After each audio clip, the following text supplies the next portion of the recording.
Welcome to the Neighbor Network, the podcast where the unexplained meets the undeniable. I'm your host, Doomy, and together we'll dive into the eerie encounters, mysterious happenings, and true investigations into the unknown. From ghostly tales to bizarre phenomena, we're here to uncover the truth behind what lies just beyond the ordinary. So turn down the lights, open your mind, and get ready to explore the shadows. This is the Neighbor Network, and let's step into the unknown. I hope everybody's having a fantastic week so far. We got Valentine's Day coming up, so happy Valentine's Day to everybody that's coming up. If I don't catch you next Monday, I was gonna do this whole video about you know I was actually gonna do a whole video about Aleister Crowley, and I was in the middle of it, and it kind of dawned on me that I wanted to get a little bit more personal with everybody today. Anyway, it kind of got me thinking, so I wanted to share with you guys a little bit about what I believe in. What what does Doomy's brain think about where we go after we die? And are there ghosts? Are there aliens? In October, a family member passed away that was, I'd say, like an elder within the family, and it hit a lot of people hard. As it would anybody passing away. My uncle yesterday at a family gathering mentioned to me that that person that passed away used to call him all the time. And he's old school. He's got a flip phone. So he said that not shortly after she passed away, he had his flip phone in his front pocket of his sweater as he was working. And one night he heard through the flip phone that was just in his pocket, closed, he heard her voice and a voicemail that she would normally leave if, she didn't catch him when she called, playing over and over again on the phone, he said. So he looked at it, nothing was open, nothing was dialed. It was just her voice saying something like, "Hi, this is me. We'll call you back later," over and over again on his phone. And my family doesn't really talk about paranormal stuff. They don't believe in paranormal stuff. They're quite religious. So, you know, talking about these instances obviously is a little uncomfortable. Sometimes there could be a little bit of friction with, the different viewpoints. I personally try to be respectful of my viewpoints. But this time it was kind of interesting because I said to him, well, in front of everybody, that I totally believe that that was my auntie trying to contact him. I believe that there's a correlation between some sort of electromagnetic energy that comes from the phone and the radio frequencies and how ghosts try to contact us. And I think that my auntie wasn't an incredibly happy person. Maybe she had some unfinished business here. My uncle was there till the end. She passed away in a hospital. And I thought that that was interesting. So we got us kind of talking. I mentioned how, the alien encounter that I had, with the first episode talking with Beckers about that. My sister was there too. I remember telling my family that and describing the UFO. And I looked at Lily just to confirm, which is my sister's name. And yep, it happened. And my whole family was like, really, like, what the hell, right? Like, you guys are crazy. My uncle, who received that phone call, said he totally believes that we saw a UFO because his spouse saw the same UFO that I had described to my family. So this person, I don't really know his spouse, really. I've only spoken to her, I don't know, I'll say honestly, like 4 or 5 times in my life. I've known my uncle for, like, obviously my whole life, and we've spoken, but we never talk about extraterrestrials or ghosts. So I thought, what the hell? Like, that's really weird. My religious aunties obviously were just kind of, whatever, unbelievers, which is fine. I wanted to explain to him what I think happens to us when we die.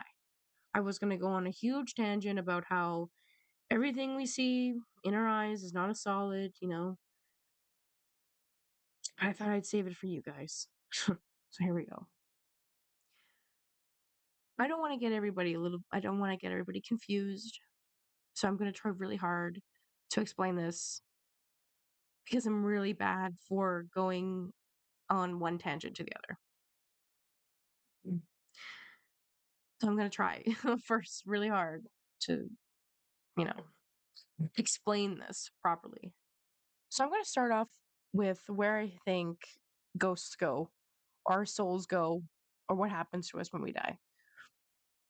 So I think that when we pass as humans, as anything, any living creature, that the energy inside of us goes on into something called a torus grid. Put a little picture here. This essentially is going to look like a reuse of energy. It goes through the, I'll see how the picture goes through the middle and then through, the top, and it's being continuously reused and recycled. I think that there's energy within us. There's got to be some sort of, which I don't know actually this part, but some sort of consciousness within that energy, which is like a memory bank, maybe. Who knows? But that's kind of a theory. But what I do believe is when we pass, we go into this grid, we get reused. Not necessarily the idea of reincarnation, but more the idea of we're all the same, we're all one, we all return, we're all part of this earth and its energy and its resources and the living things, you know? That's kind of, how I've looked at it. I think that there's some sort of aspect of dimensions. Now, this is where I might lose you, so I'm not going to get super crazy, but let me just put it this way. We live in 3D. Our whatever we are as a bunch of molecules, we're stuck here on this third dimension. This is where what we see, this is our life, this is our reality. But what if there's a 3.1 reality, 3.2, 3.3, 3.4, all the way up to 4.0, all the way up to, and that's just going up the torus grid, going up, up, up, up, up, up until you're reused, pop back in, da, da, da, da, you know? So my theory is that because nothing is actually physical solid matter, because our existence is just little tiny molecules beating so closely together that it looks solid to us.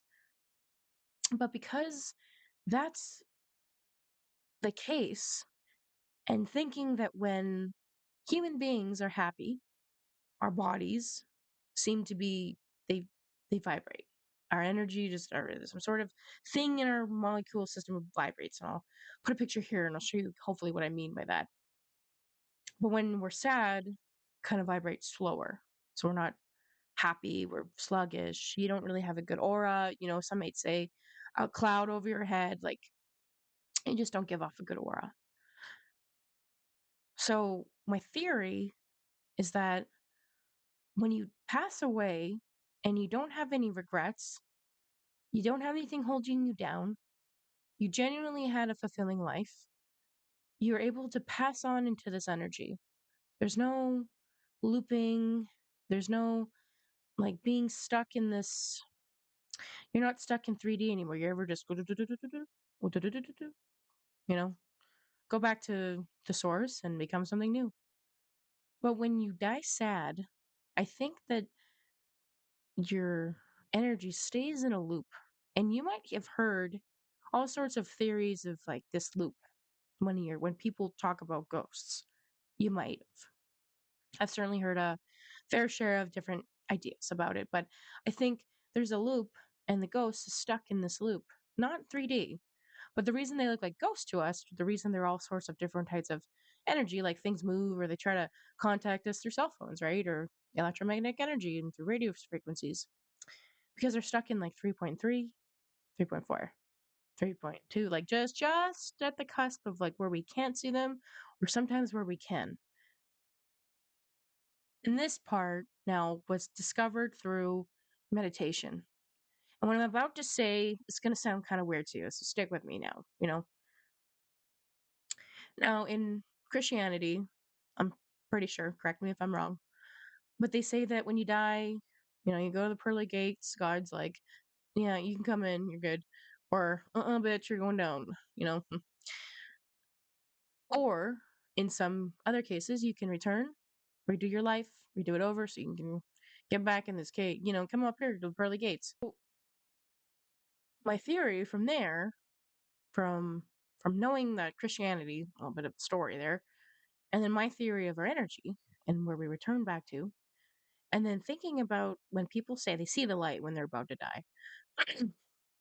What if what if that's the energy in them? What if they're seeing that light? They're becoming energy again. Their soul, which we see with our soul that looks through our eyes, is now slowly seeing that light, white light, right? Who knows? But through meditation, it was discovered that the idea was that as I guess humans, maybe this is our trial. I don't necessarily know why for sure. But when you see that light, they say you can go back and redo it. What it really just is you come back, you return, so you don't get stuck in a 3.1, 3.2, 3.3. Because maybe when a lot of people pass, they're not actually happy. Like it's a theory. Maybe they're not ever actually happy. Maybe we have yet to find the meaning to happiness so that we can all eventually return to the great source of whatever that is, whatever life came from. And the idea with Christianity is that you can redo your life so you can come to the gates. You know, you turn into energy, you're recycled, so you can pass away with your whatever it is, your soul, your freak, like your molecules, whatever, however it turns energy, however it is, like I don't know the physics of it, but your energy will return back to its source. Personally speaking, I think I am an old soul. And I think that I have been through a whole fucking damn lot for one human being. And I say that with I'm gonna wear that as a badge of honor because I think this time around, the idea was that I needed to return back to source.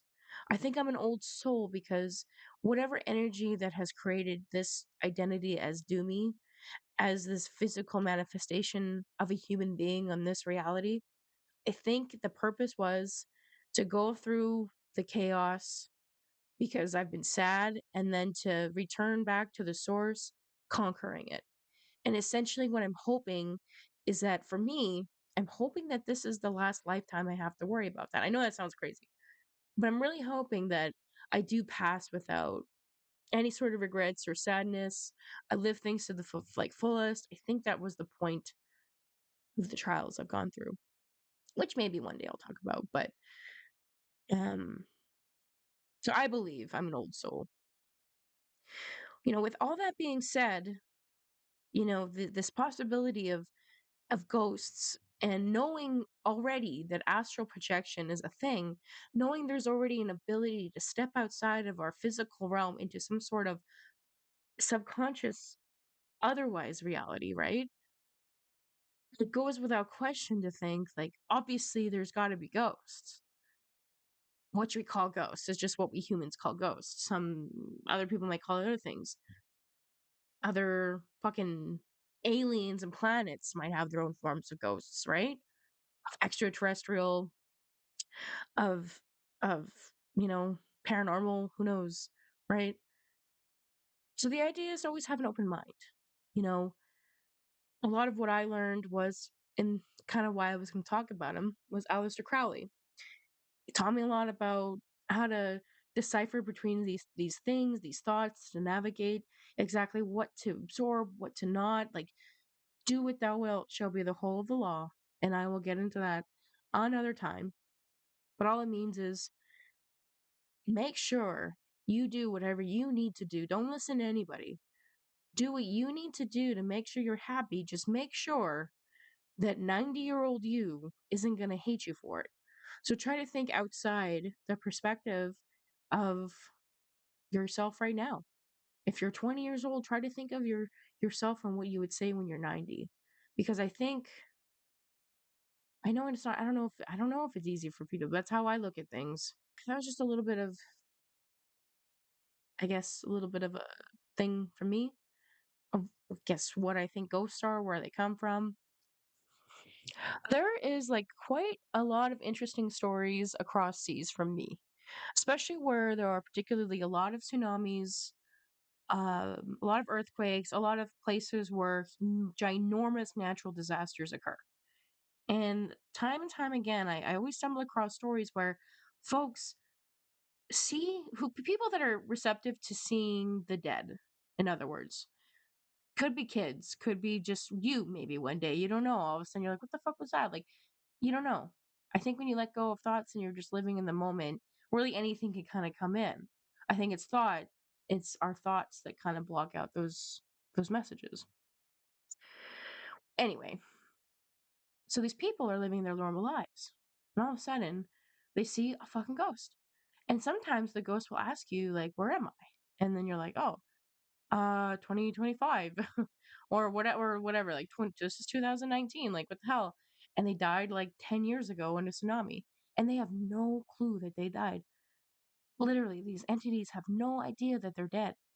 And that's, I think, the common occurrence as well. I think not only is it sadness, but if you have no idea that you died, like, how could you pass on? Like, how could you move on? How could your energy move on? Like, you're like stagnant, right? I don't know. Really weird stuff. Really weird stuff. We'll play a couple clips from here. What the fuck? Tsunami struck Fukushima in northeast Japan on March 11th in 2011. The disaster claimed over 18,000 lives throughout the coastal Tohoku region and also decimated the seaside town Ishinomaki. Not long after, residents reported frequent ghost sightings in Ishinomaki. People would describe seeing shadows on the other side of a window. Another resident claimed that he had seen his mother's ghost immediately after the tsunami had swept her house away. Strangely though, the most common reports of ghost sightings came from taxi drivers, where many had experienced phantom riders who vanished from the backseat of their cab the moment they reached their destination. The drivers have reported seeing ghosts with no heads, bodies that do not have limbs, and spirits of dead people. One such encounter was a female passenger who hailed a cab a few months after the disaster. The woman instructed the taxi driver to take to Minamihama district, but he told the passenger that no one lives in that area due to the devastation caused by the tsunami. The woman replied, "Have I died?"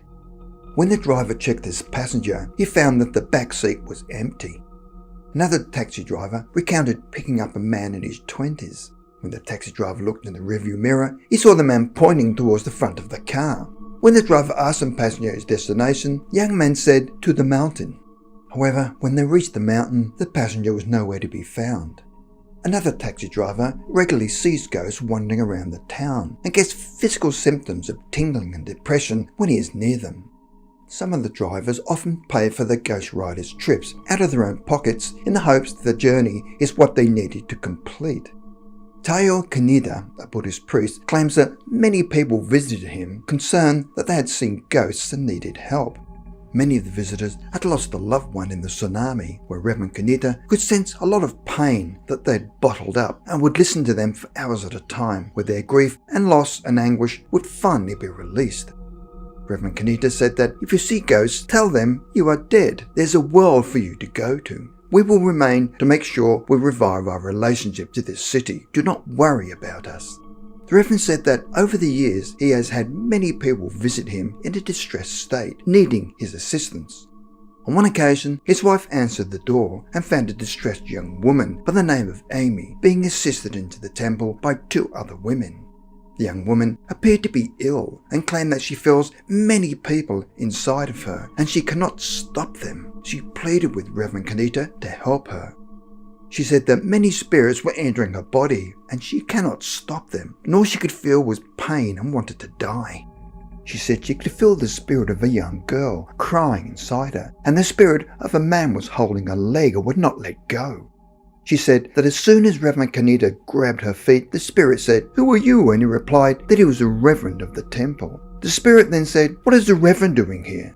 The young woman could see the man yelling and screaming and was terrified. After a long period of time and prayer, the Reverend Kanita burned some incense in front of the Buddha and the young woman was released from her possessions.